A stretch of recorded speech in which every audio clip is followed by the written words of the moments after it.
அல்லேலூயா.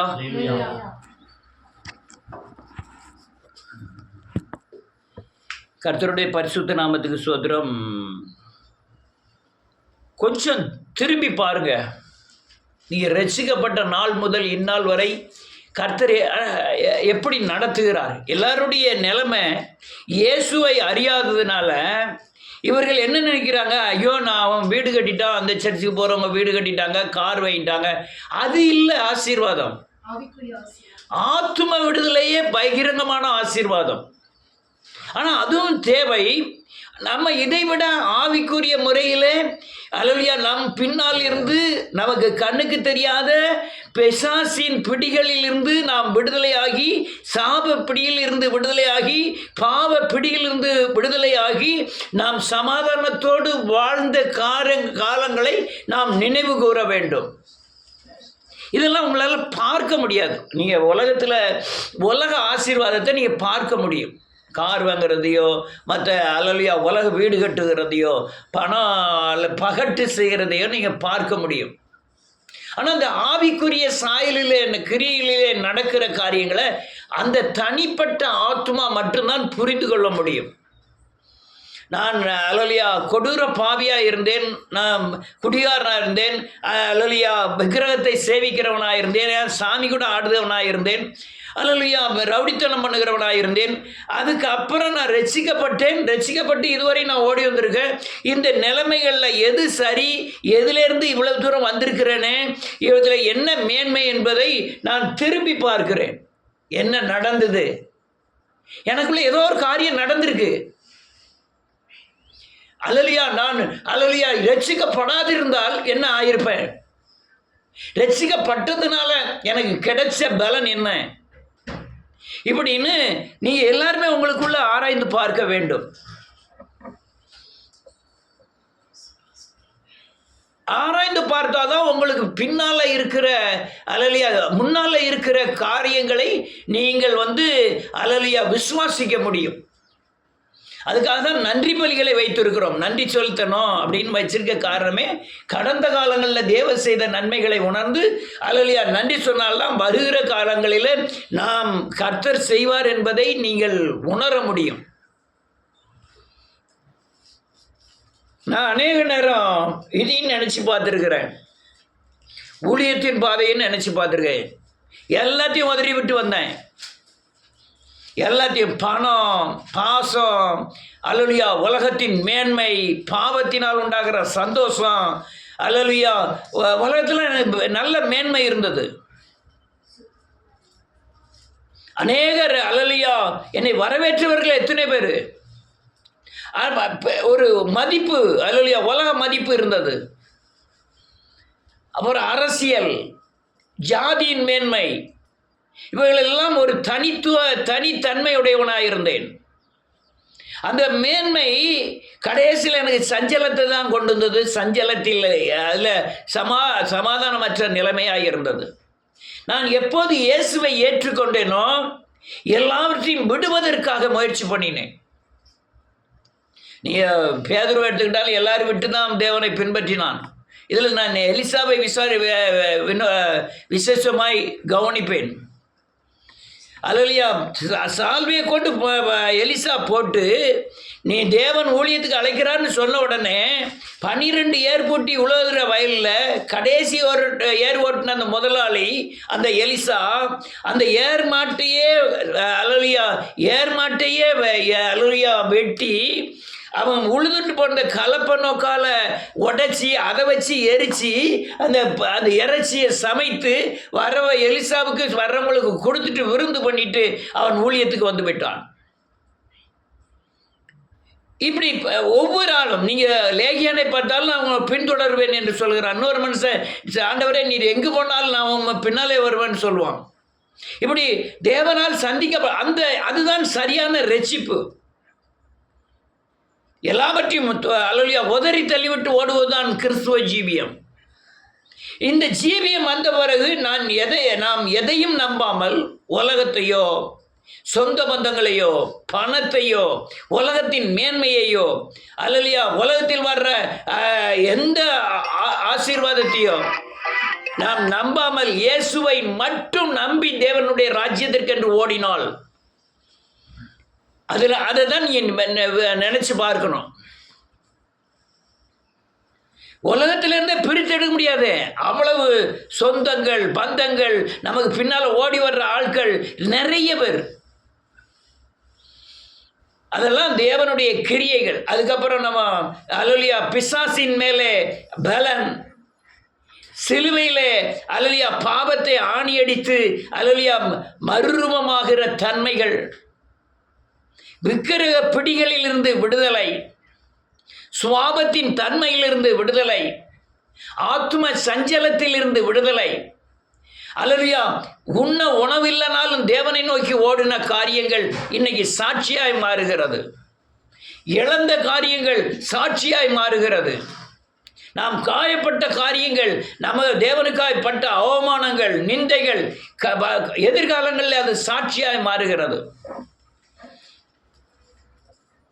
இந்த காரியங்களை நீங்கள் அலசி ஆராய வேண்டும். எனக்கு என்ன செஞ்சிட்டாரு? நீங்க தேவனை குறித்து எவ்வளவு தூரம் அறிகிறீர்களோ அப்பதான் அவர் செஞ்ச காரியங்கள் உங்களுக்கு புரியும். மண்டடி காய்ச்சல் குணமாகிறதெல்லாம் பெரிய காரியம் கிடையாது. ஒருவன் இயேசுவை போல மாற வேண்டும், அதுதான் பெரிய காரியங்கள். சுபாவம் மாற வேண்டும், சுயம் உடைக்கப்பட வேண்டும். இந்த காரியம் நடந்திருக்கான்னு பார்த்தா அதிகமான காரியங்கள் நடந்திருக்கிறது. எங்க மேன்மை அடைந்தேனோ அதை குப்பையும் தூசையுமாய் நினைக்கக்கூடிய அளவுக்கு தேவனுடைய மறுரூபமாக்குதல். இந்த மறுரூபமாக்குதல் தான் இயேசுவோடு நடக்கிற நடை. நீங்க மறுரூபமாகாமல் இயேசுவோடு நடக்க முடியாது. நீங்க வேத வசனத்தில் நடக்காம தேவ ஆலோசனையை பெற முடியாது. வேத வசனத்தில் நடந்தாதான் தேவன் வேத வசனத்தின் அடிப்படையில் தான் உங்களுக்கு ஆலோசனைகளை தருவார். மற்றபடி ஆலோசனை பெறுகிறேன்னு சொல்லுதெல்லாம் சுயத்தினால் மாம்சத்தினால் உண்டாகிற சுய புத்திகள். ஐயா, அந்த ஆலோசனை என்ன செய்யும்? உனக்குள்ள இருக்கிற சுவாபங்களை இயேசுவை போல மாற்றிக்கொண்டே இருக்கும். பரலோக ராஜ்யத்துக்கு உன்னை ஆயத்தப்படுத்தி கொண்டே இருக்கும். அதனால இந்த தாவீது ராஜா சொல்றான், நான் இளைஞனாயிருந்தேன், முதிர் வயது உள்ளவனுமானேன், நீதிமானுடைய பிள்ளைகள் அப்பத்துக்கு இறந்து திரிவதை நான் காணவே இல்லைம்மா. அப்ப என்ன அர்த்தம்? நீ விசுவாசித்து நீதிமானாய் மாறினா உங்க பிள்ளைகளுடைய ஆசீர்வாதத்தை நான் பார்க்கிறேன். நான் இவ்வளவு வயசு வரையும் தேவனுக்குள்ள இருந்திருக்கிறேன். ஆனால் இப்படி நீதிமானாய் நடக்கிறவனுடைய பிள்ளைகளில் பாதுகாக்கப்படுவதை நான் கண்டேன். அவங்க அப்பத்துக்கு பிச்சை எடுக்கிறத நான் பார்க்கலை அப்படின்னு சொல்றான் 37வது சங்கீதத்தில். அல்லேலூயா. நினைச்சு பார்க்கணும், திரும்பி பார்க்கணும். நான் அநேக விசுவாசிகளுடைய தன்மையை பார்த்துருக்கிறேன். கடைசி நேரங்களில் யாண்டா இயேசுவை சேவித்தேங்கிற நிலைமைக்கு வந்துடுறாங்க. இல்லைன்னா மாயையான ஒரு விடுதலையை அணுகுகிறார்கள், அல்லது மதத்தின் சாயலில் பூசப்பட்டு நான் கிறிஸ்தவனுங்கிற ஏதோ ஒரு தன்மையில் அலைகிறாங்க. ஒரு நேரங்களில் நான் கிறிஸ்தவன் சொல்வதற்கு மேன்மை சந்தோஷப்பட்டேன். காரணம், அந்த மிஷினரிகள் சேர்த்து வைத்த நற்பெயர்கள். மிஷினரிகள் இந்த பூமியிலே வாழ்ந்து ஒரு கிறிஸ்துவ தன்மைக்கு ஒரு நற்பெயரை ஏற்படுத்தி வைத்து போயிட்டு போனார்கள். ஆனால் அதுக்கு அப்புறம் வந்த ஊழியர்கள், விசுவாசிகள் அந்த நற்பெயரை வைத்து தீமை செய்து அல்லேலூயா இயேசுவுக்கு கலங்கம் உண்டாக்கினார்கள். அந்த அளவுக்கு அல்லேலூயா அவர்கள் சேர்த்து வைத்த நற்பெயர்கள் தான் பல வருடங்கள் இந்த பூமியில கிறிஸ்துவர்களை பாதுகாத்தது. நற்பெயர் என்று அவர்கள் அநீதி செய்தாலும் இவர்கள் நீதி செய்கிறவர்கள் என்று பேசப்பட்டது. மிஷினரிகளுடைய வாழ்க்கை முறைகள். அல்லேலூயா. இந்த காரியம் தான் நீ யாரா இருந்தாலும் சரி, கொஞ்சம் உட்கார்ந்து முழங்கால் போட்டு ஜெபம் பண்ணி பின்னால் திரும்பி பார்த்து, ஆண்டவரே நான் ரட்சிக்கப்பட்டு 10 வருஷம் ஆச்சு, 15 வருஷம் ஆச்சு, 20 வருஷம் ஆச்சு, நீர் என்னெல்லாம் செஞ்சிருக்கிறேங்கிறத நீங்கள் கொஞ்சம் நினச்சி பார்க்கணும். நீங்கள் மாம்சத்தில் இருந்தீங்கன்னா அல்லது ஆவிக்குரிய தன்மை புரியாமல் போயிடும். நீங்கள் ஆவியில் இருந்தீங்கன்னா மாம்சத்திலையும் என்ன செஞ்சிருக்கிறாருங்கிறது புரியும், ஆவிகளையும் என்ன செஞ்சிருக்கிறாருன்னு புரியும். நீ இயேசுவை போல மாறி இருக்கிறது தான் அவர் செய்த பெரிய நன்மைகளில் ஒரு நன்மை. இயேசுவை போல மாறினால் என்ன நடக்கும்னா, விசுவாசத்தினாலே பிசாசை ஜெயிப்பீர்கள். பரலோக ராஜ்யத்துக்கு நீங்க ஆயத்தமாக்கி கொண்டு இருக்கிறீங்க. உலகத்தின் பலவீனம் உங்களை தாக்குவதில்லை. ஒரே போன் தான், ஒவ்வொரு ஆளுக்கா வருது போகுது. அல்லேலூயா. வாசிப்போம் 71 சங்கீதம் 5வது வசனம். ஆண்டவரே, நீரே என் நோக்கமும் சிறு வயது தொடங்கி நம்பிக்கையா இருக்கிறீர். அவன் என்ன சொல்றான் பாருங்க. ஆண்டவரே, நீரே என் நோக்கமும் என் சிறு வயது தொடங்கி என் நம்பிக்கையுமா இருக்கிறீர். அல்லேலூயா. சிறு வயதுன்னா என்ன அர்த்தம்னா, நம்ம அல்லேலூயா நம்ம ரட்சிக்கப்பட்டிருக்கோம். அதாவது சிறு வயதுன்னா நன்றியோடு கூட துதிக்கிறேன். நீங்கள் அல்லேலூயா இவ்வளோ தூரம் ரட்சிக்கப்பட்டு எத்தனை வயசில், மாமிசத்தின் வயசில் ரட்சிக்கப்பட்டிருக்கீங்களோ அதுதான் உங்கள் பிறப்பு. ஒரு ஆள் 50 வயசில் ரட்சிக்கப்பட்டிருக்கான், அவனுக்கு குழந்தையா பிறந்திருக்கிறான். நான் 30 வயசில் ரட்சிக்கப்பட்டேன், நான் அதுதான் எனக்கு சிறு வயது. அதிலிருந்து நான் பார்க்கிறேன், அதிலிருந்து உண்மை நம்பிக்கிட்டே இருக்கிறேன். அடுத்த வசனம் என்ன சொல்லுது?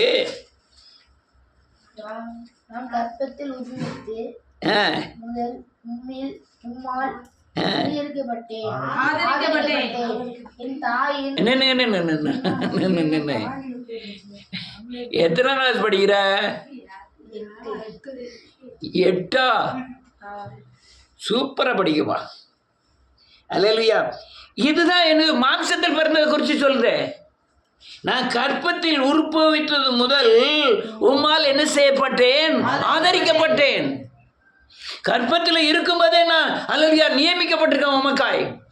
கற்பத்தில் நான் இருக்கும்போதே இத்தனை வருஷம், இத்தனாம் தேதி, இத்தனை மணிக்கு நான் ரட்சிக்கப்படுவேன் என்பதை நீ குறித்து வைத்திருக்கிறேன். என் கால்களையும் என் அல்லேலூயா கற்பத்தில் உருவாகப்பட்டதை உம்முடைய கண்கள் காண்கிறது. அந்த தேவ திட்டம் நான் உற்பவிக்கும் போதே உண்டாகிறது.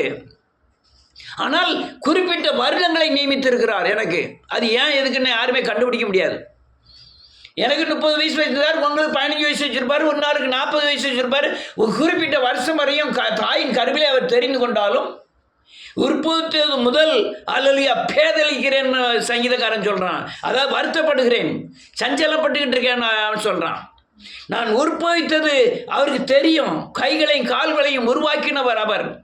வேதம் சொல்லுது, உற்பவித்தது முதல் உம்மால் என்ன செய்யப்பட்டேன்? பராமரித்து பாதுகாத்து உனக்கு நம்மை ஆதரிச்சு வந்த நான். அல்லேலூயா. தாயின் சரீரத்திலிருந்து தான் ஒரு டியூப்பு, அதை ஒரு கருவை வளர்க்கறதுக்கு, அந்த பிள்ளைய வளர்றதுக்கு அது அனுப்புகிறார் ஆண்டவர். அல்லேலூயா. தாயின் சரீரத்திலேருந்து கொஞ்ச நேரம் சரீரத்தில் போகிறத கொஞ்சம் அடைச்சி வச்சுட்டாருன்னா சொல்லி முடிஞ்சது. அல்லேலூயா. வேதம் சொல்லுது, அடுத்தால என்ன சொல்லுது? என் தாயின் வயிற்றிலிருந்து என்னை எடுத்தவர் நீரே, உம்மையே நான் எப்போதும் துதிப்பேன். நம்ம தாயின் கருவில இருந்து இத்தனை மணிக்கு பிறக்கணும். இப்போம்லாம் என்ன செய்றாங்க தெரியுமா? இது ராகு காலம் கேது காலம்னு சொல்லிட்டு இதை எப்போ ராகு காலம் வருதோ அதை முந்தைய ஆப்ரேஷன் பண்ணி தூரம் எடுத்துருக்காங்க. சரி 10 நிமிஷம் கழிச்சின்னு வச்சுக்கிடுவோம், பிறக்க விடாமல் ஆக்கிடுறாங்க. தலையில் கட்டி தொங்க விட்டுருவாங்க. பிள்ளைய பிறக்க விடாமல் தொடையில் கையை கயிறை கட்டி தலைகளை கட்டி தொங்க விட்டுருவாங்க. அந்த 10 நிமிஷம் கழிச்சு உடனே பிறக்க வைக்கிறது. அல்லேலூயா. ராஜாக்களுடைய காலங்களில் பூரா அப்படித்தான். அப்போ ஆப்ரேஷன் கிடையாது, முன்ன பிறந்துடும் பின்ன பிறந்துடும். முன்ன பிறந்துடக்கூடாதுன்னு டக்குன்னு கயிறை கட்டி வச்சுருவாங்க. வயிற்ற வலிச்சுக்கிட்டு கிடக்க வேண்டியதான். அல்லேலூயா. அடுத்த வருஷம் என்ன சொல்லுது? அநேகருக்கு ஆமென். அப்பதான் நம்முடைய ரெசிப்பு வந்த உடனே நம்மளை புதுமையா, நான் அடுத்தவொன்னு புதுமையா பார்க்குறேன், அவன் என்ன புதுமையா பார்க்குறான். இந்த பார்வதிக்கு என்ன வாழ்வு வந்ததோ அவர் நடக்கிற நடைய பாருங்க. அப்படி பைபிள் வச்சுக்கிட்டு எங்க ஏஜிக்கு இவர் நினைச்சாரு ஒளிஞ்சு போயிடுறாரு. நைஸா அங்கங்க ஆள் போவலையா டபக்குன்னு ஏஜிக்குள்ள நுழைஞ்சிட வேண்டியது. அல்லேலூயா. எல்லாம் புதுமை போலானேன், புதுசாயிட்டேன். எனக்கு அநேகருக்கு பைத்தியக்காரனை போல தெரிஞ்சேன், அநேகருக்கு வினோதமாய் தெரிந்தேன். நான் பிறந்த உடனே இயேசு கிறிஸ்துக்குள்ள பிறந்த உடனே அநேகர் என்னை பார்த்த பார்வையை வினோதமாய் பார்த்தார்கள், சிலர் அற்பமாய் பார்த்தார்கள். நடந்துதா இல்லையா? எல்லாமே நடந்துதான். அடுத்தால நீரே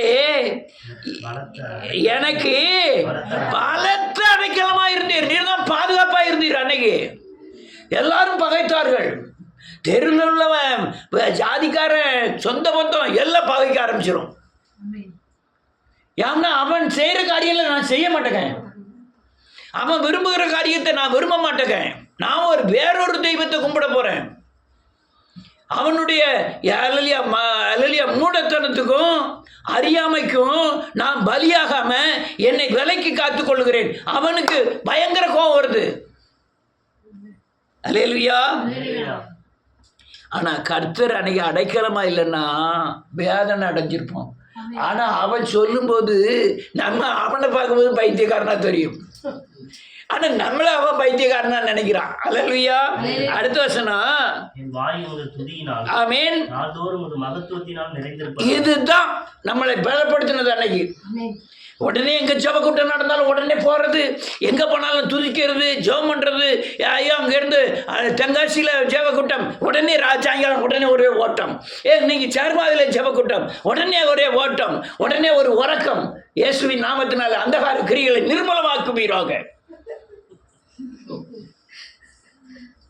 எந்த உறக்கத்தை? அங்கே உள்ள உறக்கத்தை சொல்லலை, இங்கே உள்ள உறக்கத்தை தான் சொல்கிறேன். அல்லேலூயா. ஒரே ஓட்டம். பைசா நாளைக்கு குழம்பு வைக்க சோறில்ல, துட்டு இல்லை, பிரச்சனை இல்லை, இந்த துட்டை வச்சுக்கிட்டே ஓடுவோம்.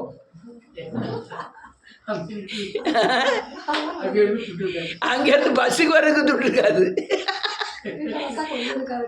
அதுதான் நம்மளை பலப்படுத்துச்சு, அந்த வைராக்கியம். அந்த அந்த அன்னைக்கு ஜெபம் பண்ண மாதிரி இன்னைக்கு ஜெபம் பண்ணல. ஆதியில் கொண்ட அன்பை, அப்ப இருந்த ஓட்டங்கள், அப்ப இருந்த பிரயாசங்கள், அப்ப இருந்த ஜெபங்கள் இப்ப இல்லை. 3 நாள் உபாசம், 7 நாள் உபாசம், 10 நாள் உபாசம், 2 நாள் உபாசம், ஒரே உபாசமும் ஜபமும் உபாசமும் ஜபமும். எப்பா பயங்கர உபாசங்கள், ஜபங்கள். அல்லேலூயா. அது ஏன் அன்னைக்கு ஏன் அப்படி கொடுத்தாருன்னா, இவன் அதாவது தீமோத்தேயை பார்க்கேன், இப்போ தான் உள்ளே உட்காந்துட்டு இருக்கான். இந்த ஜபக்கூட்டம்லாம் முடிஞ்ச உடனே பார்க்கணும், ஒரு ஆட்டம், ஒரு குதி, அங்கே ஒரு ஓட்டம், இங்கே ஒரு ஓட்டம். காலை பையா அப்படி ஓட சொல்லுங்க பார்ப்போம். அவன் என்னது சின்ன பிள்ளை, அவன் டக்குன்னு ஓடுதான். யாரை பற்றியும் வெக்கப்பட மாட்டான், யாரும் என்ன நினைப்பாங்களேன்னு நினைக்க மாட்டான். அவன் பாட்டில் குதிச்சுட்டு ஓடிக்கிட்டே இருப்பான். அந்த சரி தான் சின்ன பிள்ளைல நம்ம உறங்கிட்டு இருப்பேன், வருவான் ஒரு பேட் ஆட்டுவான், டான் டீம்னு ஒரு ஆடுறாருங்கிட்டு அங்கே வெளியே நிற்பான். வெளியே நின்று அந்த கதவு, தகர கதவு, அந்த பேட்டை வச்சு வாங்கி அடிப்பான், டான் டான். ஆச்சு நான் வந்துட்டேன் ஆச்சு. அந்த வீட்டில் வாடகை இருந்தாங்க, பந்தல்காரர் வீட்டில் வாடகை இருந்தாங்க. அவன் வாசலில் கொண்டு விட்டுட்டு போவான். அப்போ வந்து வாடி அந்த டான் டான் டான் அடிச்சுட்டு ஆச்சு நான் வந்துட்டு. அதே மாதிரி சாந்தியம்மா அங்கேருந்து ஓடியாந்து ஒரு பெரிய கம்பை வச்சுட்டு தகரத்தை டான் டான் அடிச்சுட்டு, ஏங்க நான் வந்துட்டோங்க.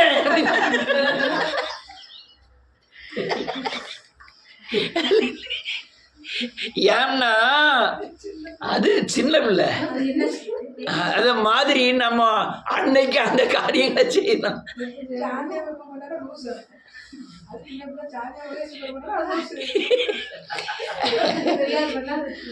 நான் என் வாய் உமது துதியினாலும் நாள்தோறும் மதத்தில் எல்லாரும் கேட்பாங்க, நேற்று தானே போனோம், ஒரு வெள்ளையும் சொல்லி முடிச்சுட்டு நேற்று தானே போனாரு, இன்னைக்கும் கிளம்பி போறாரு, நாளையும் போறாரு. கடையத்தில் எல்லாரும் தங்கத்தை பற்றி என்ன சொல்றாங்க தெரியுமா? எங்க ஆபீஸுக்கு போறாமல் இருக்குது, திங்கக்கிழமை ஆபீஸுக்கு போறா, ட்ரெயின் பிடிக்க போறா, செவ்வாய்க்கிழமை ட்ரெயின் பிடிக்க போறா, வெள்ளிக்கிழமை போறா, செவ்வாய்க்கிழமை போறா. போல இது எது மகத்துவம்?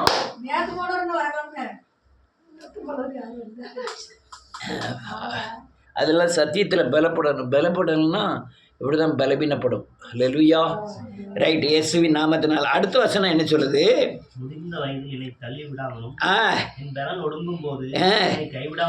இவன் ஜோமன் மகத்துவம் முடிஞ்சு வயசாயிட்டு, ஆதியில் கொண்ட அன்பு இல்லை. முதல்ல வேதவசம் மாதிரியும் வாசிக்கிங்க, இப்போ கொஞ்சம் தெனாவட்டு வந்துட்டு. முதல்ல ஓடின மாதிரி அன்பு இல்லை ஆண்டவர் மேலே. முதல்ல வேலை வச்ச மாதிரி இல்லை. முதல்ல அவ்வளோ உபாசம் இருந்தா ஏன் காலை பையா இப்போ இருக்க வச்சுதியா? இருக்க முடியல. 3 நாள் 5 நாள் 7 நாள் இதெல்லாம் இப்போ முடியல. அப்போல்லாம் இவன் ஜெபம் பண்ணுவான், ஆண்டவரே எனக்கு திமிரு கொஞ்சம் கூடாயிட்டு, கொழுப்பு கொஞ்சம் கூடாயிட்டு, அதனால் முதிர் வயது வரும்போது என்னை கைவிட்டுறாதியும். நான் முதல்ல கொண்ட அன்பு என்கிட்ட இல்லை, அதனால என்ன செய்யும் ஆண்டவரே, என்ன என் அழகா சொல்லலாம் பாருங்க, முதிர்ந்த வயதில் என்னை தள்ளிவிடாமலும் என் பலன் ஒடுங்கும் போது என்னை கைவிடாமலும் வரும். நான் சின்ன பிள்ளையில துள்ளி குதிச்ச மாதிரி இப்போ குதிக்க மாட்டேங்க ஆண்டவரே.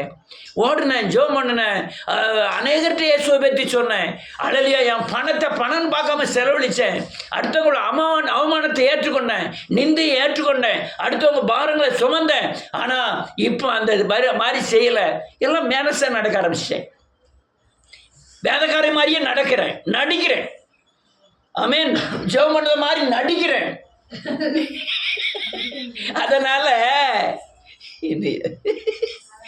அதனால என் முதிர் வயதில் நீ கைவிட்டு போயிடறன்னு எனக்கு பயமா இருக்கு. முதிர் வயது மாதிரி என்ன செஞ்சிடாதையும், கைவிட்டுறாதையும். அடுத்த வருஷம் என்ன இருக்கு?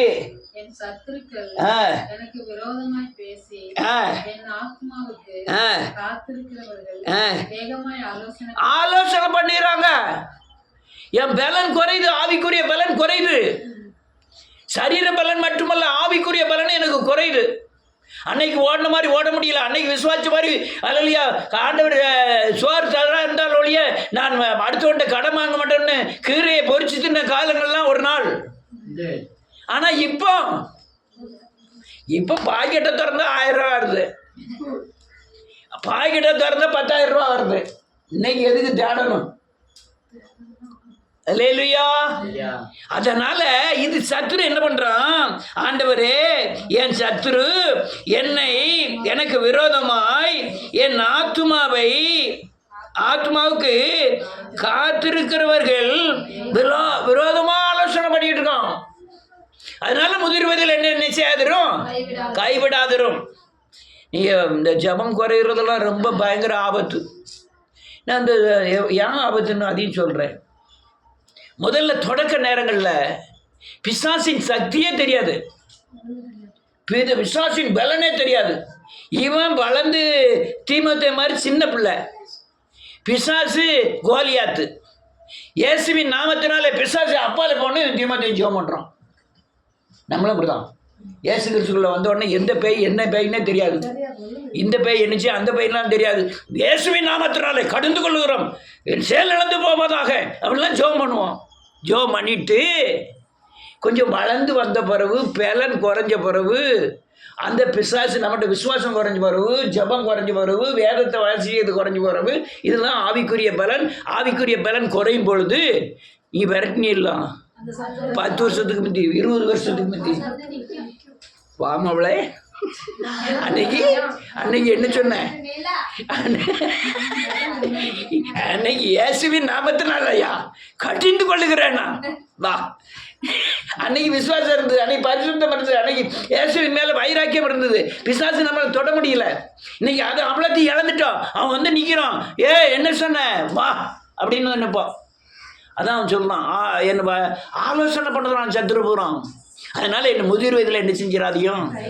ஆனால் காலேப்புக்கு 80 வயசுல யுத்தம் பண்ணும்போது 40 வயசுக்குள்ள பலன் இருந்தது, அப்படியே இருந்தது. 120 வயசு மோசேக்கு நெபோ மலைக்கு ஒத்தையில ஏறி வாங்காரு. நீங்க 50 வயசுல இடுப்பு பிடிச்சிட்டு எந்திக்க வேண்டியிருக்கு. 40 வயசுல எந்திக்க வேண்டிய அவன் 120 வயசுல எங்க அவன் யோசுவாட்ட சொல்லலாம், யோசுவா இதுக்கு இவ்வளவுதான் உன்னுடைய நிலைமை, நீ இங்கே இரு, என் செருப்பை கொண்டு போய் காமி, என் துணியை கொண்டு போய் என்ன செஞ்சிரு காமி, நான் வச்சிருக்க கம்பையும் உனக்கு தந்துருந்தேன். இதுதான் மேலே ஏறதுக்கு பலன். எது? கோல் கையை ஊனிட்டே ரெண்டி போகலாம். மேலே போக வரைக்கும் அவன் துணியை கலத்தி கொடுத்துட்டான். கால் செருப்பும் காலில் முள்ளெல்லாம் தைக்கும், செருப்பையும் கலத்தி கொடுத்துட்டு நீ கீழே இறங்கிப்போ, இதை கொண்டு போய் அடையாளமாக காமின்னு சொல்லிட்டு மேலே ஏறி போகிறான். பலன் என்ன செய்யல, குறையல. அவன் கண் பார்வை என்ன செய்யலையா, மங்கல. யாரோட பார்வை, மோசையோட பார்வை. இதுதான் அல்லையா முதிர் வயதில் நம்ம இருக்கக்கூடியது. அல்ல, நான் இன்னொரு வசனத்தை வாசிப்போம். 17வது வசனம்.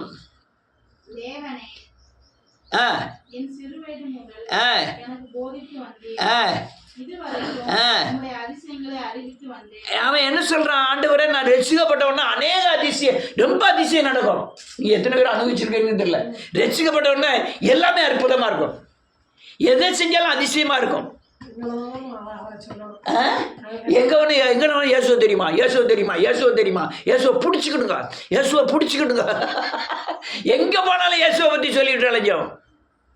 அதுதான் நமக்கு பலனாகவும் இருந்தது, சொல்லாம இருக்க முடியல. ஜெபம்லாம் பயங்கர ஜெபம், வல்லமையான ஜெபம். பலிபீடத்திலே 5 வருஷம் இருந்திருக்கேன். பலிபீடத்திலே 5 வருஷம் என் வாழ்க்கை ஓட்டிருக்கேன். பலிபீடத்தில் ராத்திரி பூரா படுக்க பூரா பலிபீடம் தான். அதுவும் அவர் சாமுவேல் வந்துடுவார். சாமுவேல் ராத்திரி முழுக்கும் ஜெபம் பண்ணுவார், சத்தம் போட்டு. அது நல்ல வயக்காட்டுக்குள்ளே சர்ச்சி, சுத்தச்சுள்ள வீடுகளே கிடையாது, ஒரு வீடு கிடையாது. அவர் பாட்டில் சத்தம் போட்டு ஆய்ப்போன்னு ஜெபம் பண்ணுவார், கடுமையாக ஜெபம் பண்ணுவார். நான் பாட்டில் கொஞ்சம் நேரம் ஜெபம் போட்டு பள்ளிக்கூடத்திலே படுத்துருவேன். ஏன்னா பகல் முழுக்கும் ஹோட்டல், பள்ளிக்கூடத்திலே படுத்துருவாங்க. அப்படியே 5 வருஷம் ஓடிச்சு. வேதம் சொல்லுது, அதான் சிறு வயது. இப்போ பள்ளிக்கூடத்தில் போய் படுக்க சொல்லுதான். போதித்து வந்தேன், இதுவரைக்கும் உம்முடைய அதிசயங்களை அறிவித்து வந்தேன், இப்போதும் ஆமென் அறிவிக்கும் அளவும் முதிர் வயதும் உள்ளவனாகவும் வரைக்கும். இப்ப ஏன் கைவிடக்கூடாதுன்னு சொல்ல தெரியுமா, எழுப்புதலை பத்தி சொல்லணும். அதனால என்ன செய்யாதையும் கைவிடாதிரும். நான் இப்போ அப்படியே காலம் எழுதிட்டு இருந்தேன், ரொம்ப காரியங்களை எழுதுனேன். எல்லா போதனையும் இயேசு கிறிஸ்துக்கு விரோதமா இருக்கு. இயேசு கிறிஸ்துவின் போதனை என்ன தெரியுமா, சிலுவையை பற்றி அல்லாமல் வேறொன்றும் அறியாது இருக்க விரும்புகிறேன். ஆனா இவங்க பண்றது சிலுவை உபதேசத்தான ரட்சிப்புயா, சிலுவை உபதேசத்தான மனம் திரும்புதல், சிலுவை உபதேசத்தான கிறிஸ்துவை நான் தரித்து கொள்ள முடியும். ஆனால் சிலுவை உபதேசமே இல்லை. அல்லேலூயா. சிலுவை உபதேசமே இல்லை. எங்க பார்த்தால் ரட்சிப்பே இல்லை. அதனால சிலுவை உபதேசம் இல்லை, அதனாலதான் ரட்சிப்பு இல்லை. அல்லேலூயா. ஆனால் ரட்சிப்பை குறித்து நீங்கள் பிரசங்கித்தால் உங்களை பகைப்பார்கள். சிலுவை உபதேசத்தை குறித்து, மனம் திரும்புதலை குறித்து, பாவனிப்பின் நிச்சயத்தை குறித்து நீங்கள் பிரசங்கித்தால் உங்களை பகைப்பார்கள். இப்போ என்னதான் செய்ய? ஆனால் என்ன செய்யலாம்னா, நீங்கள் கிறிஸ்துவை தரித்து கொண்டு கிறிஸ்துவை வெளிப்படுத்த வேண்டும். அதன் மூலமாகத்தான் அநேகரை சந்திக்க முடியும். அதுதான் இவன் சொல்றான், தேவனே என் சிறுவயதில் எனக்கு போதித்தேயில்லை, இப்பொழுதும் தேவனே இந்த சந்ததிக்கு உம்முடைய வல்லமையும் வரப்போகிற யாவருக்கும் உம்முடைய பராக்கிரமத்தையும் நான் அறிவிக்கும் அளவும் முதிர் வயதும் நரவயதும் உள்ளவனாகும் வரைக்கும் என்னை என்ன செய்யாதிரும், கைவிடாதிரும். அல்லேலூயா. கைவிடாதிரும். அடுத்த வசனத்துக்கு அடுத்த வசனம், அநேக இக்கட்டுகளையும் ஆமென் ஆபத்துகளையும் காணும்படி செய்த என்னை திரும்ப உயிர்ப்பித்து திரும்பவும் என்னை பூமியின் பாதாளத்தில் இருந்து ஏற பண்ண. நீ ஆதியில அடங்க எங்க பக்கம் போயிட்டு இருக்க, பாதாளத்துக்குள்ள போயிட்டு இருக்கீங்க. பாதாளம்னா நம்ம மண்ணு பாதாளத்தில் தேவனை விட்டு பிறகுனா பிசாசின்குள்ள போகும்போது பிசாசின் கிரியைகளாகிய பாதாளத்துக்குள்ள போயிட்டு இருக்கீங்க. அங்கிருந்து என்னை ஏறி வர பண்ணுமையா, உங்களுடைய வல்லமையும் மகத்துவத்தையும் நான் சொல்ல போறேன். நீ சிலுவையை பற்றி உபதேசித்தாதான் வல்லமையை வெளிப்படுத்த முடியும். சிலுவை பற்றி உபதேசித்தாதான் பாதாளத்துக்கு அடியில் இருக்கவங்களை தூக்க முடியும். சிலுவை உபதேசம் இல்லாம ஆவிக்குரிய பலனோ உலகத்தின் பலனோ பெறவே முடியாது. அல்லேலூயா. அடுத்த வசனம் என்ன சொல்லுது, ஆமென். வேதம் சொல்லுது, நான் முதிர் வயதை நான் ஆட்டேன். ஆனா முதல்ல இருந்த உபாசம், முதல்ல இருந்த ஜெபம், முதல்ல இருந்த அன்பு, முதல்ல இருந்த வைராக்கியம் இல்லை. என்னை பாதாளத்திலிருந்து நான் இயேசுவின் மகத்துவங்கள் வல்லமையை சொல்லுவேன். அதன் மூலமாய் அநேகரை பாதாளத்திலிருந்து ஏறி வர பண்ணி, பூமியின் பாதாளத்திலிருந்து ஏறி வர பண்ணுவீர். அப்போ என் மேன்மையையும் பெருக பண்ணி என்னை மறுபடியும் என்ன செய்வீரு? தேற்றி என்னை ஜெபம் பண்ண வைப்பீர், என்னை தேவனை தேட வைப்பீர். நான் இன்னொன்று சொல்கிறேன், இன்னைக்கு அநேக ஊழியர்கள் தன் வாழ்க்கையில் நடைமுறைப்படுத்தி அந்த நடைமுறைப்படுத்தி வர்ற எசன்ஸை வச்சுக்கிட்டு இந்த சத்தியத்தை யாருக்கு, இந்த சபைக்கு என்ன போதிக்கணுங்கிறத தேவன்கிட்ட பெற்று போதிக்கிற காரியங்களே இல்லை. அல்லேலூயா. உங்களுக்கு செய்தி வேணுமா? யாருக்கெல்லாம் என்ன செய்தி வேணும்?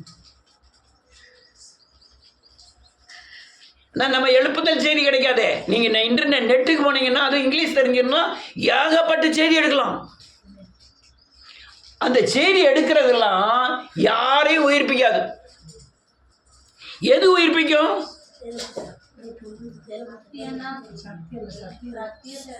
நம்ம கரையை கட்டணும்.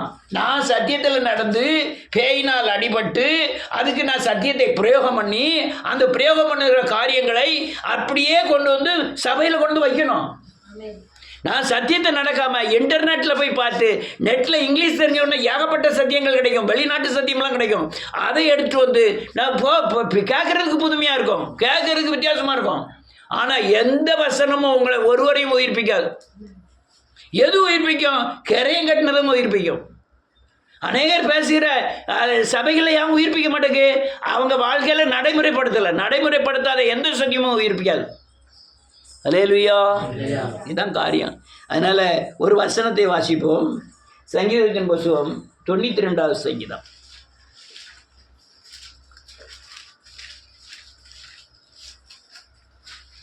12வது வசனத்திலிருந்து நீதிமான் பனையைப்போல் செழித்து லீபனோனில் உள்ள கேதுருவை போல் வளர்வான். நீதிமானா இருந்தா பனையை போல செழித்து லீபனானில் உள்ள கேதுருவை போல் வளருவான். எங்க போற? உட்காரு. அங்கங்க ஓடிட்டுலாம் விளையாடாது. அறா போடுவே போறவே.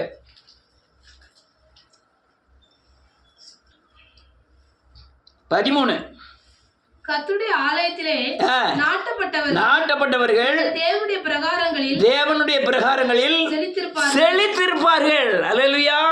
நான் முதிர் வயதன் ஆயிட்டேன். கர்த்தருடைய ஆலயத்தில் நடப்படாம வெளியே நடப்பட்டா வெயில் அடிச்சு காஞ்சி போவீங்க. தேவனுடைய ஆலயத்தில் அபிஷேகம் பெற்றவர்களாய், வல்லமை பெற்றவர்களாய், விசுவாசத்தின் பலன் பெற்றவர்களாய், வசனத்தில் நடந்து இயேசுவை போல மாறுகிறவர்களாய் இருந்தால் அவங்களுக்கு தான் இந்த வசனம். கர்த்தருடைய ஆலயத்தில் நட்டப்பட்டவர்கள் தேவனுடைய பிரகாரங்களில் அப்படியே செழித்திருப்பீர்கள். என்ன வந்தாலும் உங்களுக்கு மலைகள் பெயர்ந்து போனாலும் உங்களை ஒண்ணுமே செய்யாது. அடுத்தல கர்த்தர் உத்தமர் என்றும் என் கண்மலையாகி அவரிடத்தில் அநீதி இல்லை என்றும் விளங்க பண்ணும்படி, கர்த்தர் உத்தமர் என்று என் கண்மலையாகி அவரிடத்தில் அநீதி இல்லை என்றும் விளங்கும்படி அவர்கள் முதிர் வயதிலும் கனி தந்து புஷ்டியும் பசுமையுமாய் இருப்பார்கள். புஷ்டினா ஆவிக்குரியதுல மட்டுமல்ல, சரீரத்திலும் புஷ்டியா மாறுவார்கள், பசுமையா இருப்பார்கள். அல்லேலூயா. எத்தனையோ துட்டுக்காரனை பாரு, பிச்சைக்கார மாதிரி அலையதான். நம்மகிட்ட பைசா இல்லை, ஆனா துட்டுக்கார மாதிரி அலையிறோம். உண்மையா இல்லையா? புறப்பட்டு போறது வேற. இவங்க இவ்வளவு பணம் வச்சிருக்காங்களே, எங்க இருந்து வருது? அநேகருடைய என்ன தெரியுமா? வெள்ளையும் சொல்லையுமா இருக்காங்களே. நம்ம தாடி வச்சு ஆடுகளை மேய்ச்சி தான் பார்க்கோம், ஒன்றும் வரமாட்டேங்குது.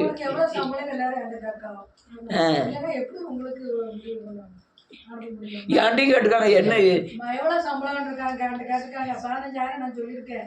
15,000 எப்படி காணும்? உங்களுக்கு அதிகமாக தான் வரும். உங்க பையனா அவர் ஃபேமிலி ஆகிட்டாரு, அவருக்கு தான் உங்களுக்கு சம்பளம் நிறைய வரும். அதுதான் பெஸ்ட், அதுதான் செழிப்பு, அதான் முதிர் வயதிலும் கனி தந்து பசுமையா இருப்பார்கள். பெஸ்டியும் இதெல்லாம் பசுமை. இதுதான், இப்படிதான் கர்த்தர் நம்மை ஆசீர்வதிப்பார்.